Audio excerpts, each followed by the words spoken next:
you actually have to jack up the engine a little bit. So I just put a piece of wood underneath the oil pan, so this way it disperses the pressure so it doesn't crack the pan.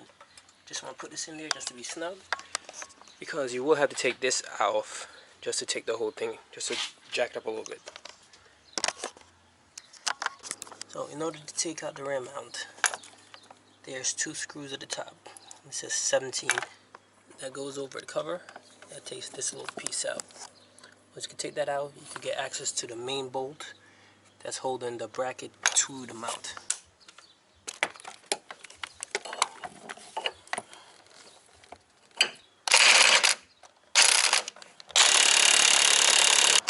So the gun's not working, so now we're just gonna have to use brute force.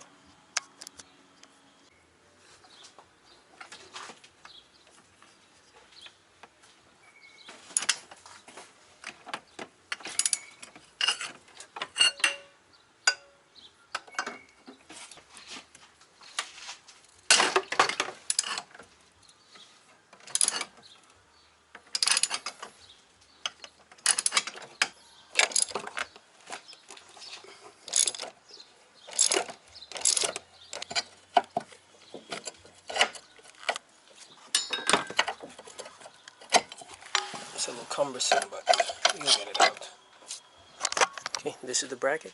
This is how it sits on it. The 2 17s are on each side, right there, right there. This is just a little bracket that goes over the mount. So as you can see, this is the main 17 right here where my finger is. Sorry, right there. So basically you have to take that out, make sure the engine is being supported, and then there should be 4 other bolts around the body of it. Okay, so to get this bolt off, which is a 14, I just use a long wrench and able to break it loose.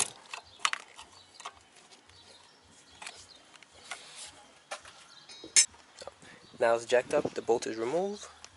You just come around here to see exactly how much room you have to play with, and then you just slowly keep jacking the motor up. So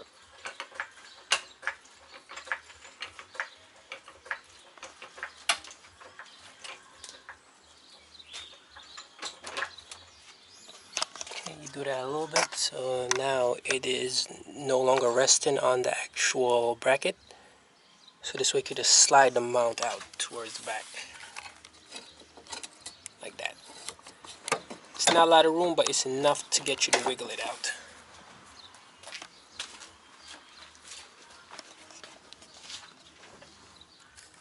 Okay, seems like it'd probably be easier to take it out on the passenger side, but let's see. Yes, also, don't forget there is a little vacuum module on the bottom of it. A little vacuum line you have to take off. So let's see if I can get it from here.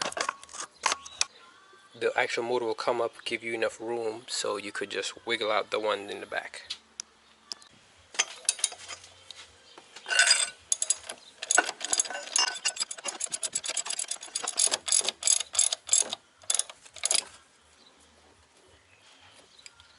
So as you can see, there's a little bit of pressure on it, so then you just jack up the engine a little bit.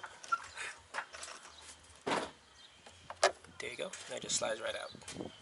We have the vacuum line disconnected, so now we're trying to take the mount out on the driver's side. So I just gotta push these hoses back, and then we can slide it out. It's kind of a tight fit, but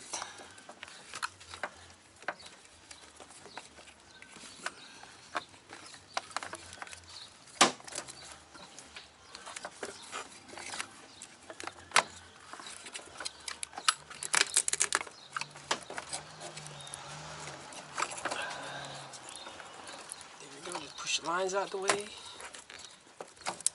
and here she comes.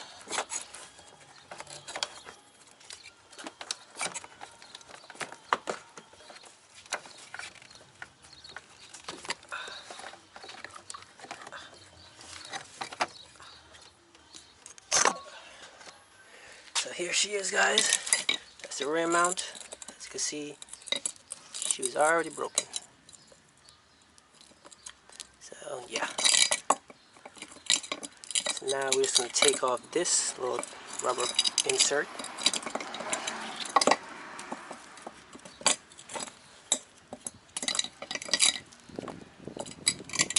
Put onto the new one. And there you go.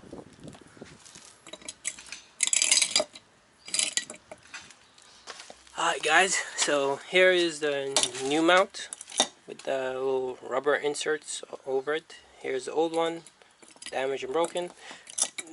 This little vacuum line has to connect it underneath the bottom. That's what was giving me a little bit of a hard time to get out. So now we just gotta snake this whole thing back in. I'm doing this on the driver's side. It may be easier on the passenger, but I'm comfortable on this side. Just gotta move along all these little hoses, finagle it down there, and then that's it. Yeah, scrap it. Okay everybody, so that one is reconnected. This one is connected. The one in the back is connected. That bolt is now connected. Putting the bracket back on.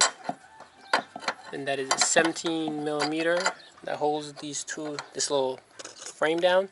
And that's it. And the rear mount is in.